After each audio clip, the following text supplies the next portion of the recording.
I was a teacher at the guard school for rookie firefighters held at a Methodist camp along the South Fork of the Boise River in the Soldier Mountains. The mountains were rugged and a mix between sagebrush and conifer forest, as if the land couldn't decide between being a high desert or a full temperate rainforest. It rained and snowed on us, and the nights left a pastry glaze of frost everywhere. My rookies, all six of them, met in front of my cabin where I had told them to assemble earlier. They gathered early, milling about and chatting. I waited inside until my watch read 1900 and walked out with my fire pack in hand. I set it down. Earlier I had wrapped the waist strap around its back and folded shoulder straps over the top and clipped all the buckles. It formed a neat bundle with nothing loose to drag or get caught in the doors of trucks or helicopters. I placed my hard hat on top. "Make your gear look like mine and line it up behind it," I said. After several times of me saying, "No, that's not right, it doesn't look like mine," they stopped and looked closer. "The details," I said. "Look at yours, and then look at mine. See the pattern?" When they got it right, I nodded. "If your gear is squared away, and I, as a helicopter guy, walk up looking to fly people to a fire, I'm choosing you, and not the crew that looks like a yard sale. You fly first, and the other crew might not fly at all due to a change in plans. Who wants to fly?" They all raised their hands.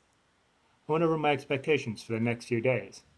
Do not be late. Do not sleep in class. Have all your equipment with you.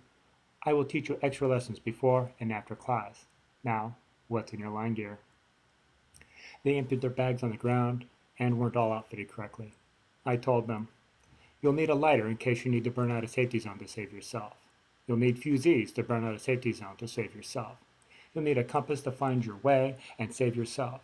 You'll need a pen and paper to write down the previous weather and fire behavior, write down the current and forecasted weather and fire behavior, write down your orders and the frequencies for communication and latitudes and longitudes for destinations safe and unsafe, as some of these will be to fires and not safety zones.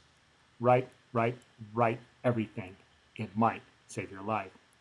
Writing helps you focus and pay attention. Writing helps you remember what's important and isn't just a reference for you to look back on, which it is, of course.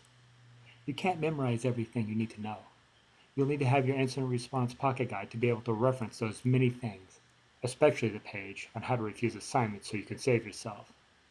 You'll need enough food to last until morning if you get stuck out overnight, and for overnight, a sweater and watch cap to keep warm if they don't resupply you, because people get forgotten, truck and helicopters break down, or a wilderness ranger decides now you're an intrusion and you are on your own. Never forget your yellow shirt, your hard hat, or your gloves. It has happened. You need a magnesium fire starter, a length of parachute cord, a headlamp, spare batteries, a knife, a bastard file, a first aid kit, more than a gallon of water. You need anything you can think that may save your life. Remember, this is not the French Foreign Legion of march or die. We march and survive. Take a book to read, as we aren't barbarians. I have a book of poems in my line gear, and while it has never saved me from a fire, it has saved my life. Never forget your fire shelter. There are many like it, but this one is yours.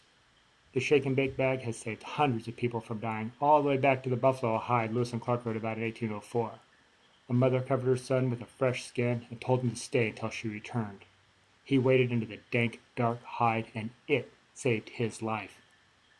Your mother will not be able to cover you with a fire shelter. Have it handy, know how to use it. Remember, your fire shelter is designed for one, but a young woman at the 30-mile fire took in two tourists and saved their lives. The old couple later sued the Forest Service because the road wasn't officially closed, although they drove by several crews and engines and passed fire burning on both sides of the river. Let that be a lesson to you. People ignore the obvious, even firefighters. Fire people cannot legally stop anyone from entering a fire area and order evacuations, but we can take them into our shelter, and even if it causes us severe burns, we must look out for each other. The most important thing you possess to save your life is your mind. You are responsible to see the building clouds and feel the wind switch on your skin like the caress of a lover who has fallen out of love. At the end of the day, we are responsible for each other. All the gear and checklists cannot save you without the trained and seasoned mind to wield them. You must learn to spot the breaks in the pattern of chaos. This starts now and will never end as long as you are on fire. The goal is, we all come back. You slay the dragon. The dragon does not slay you.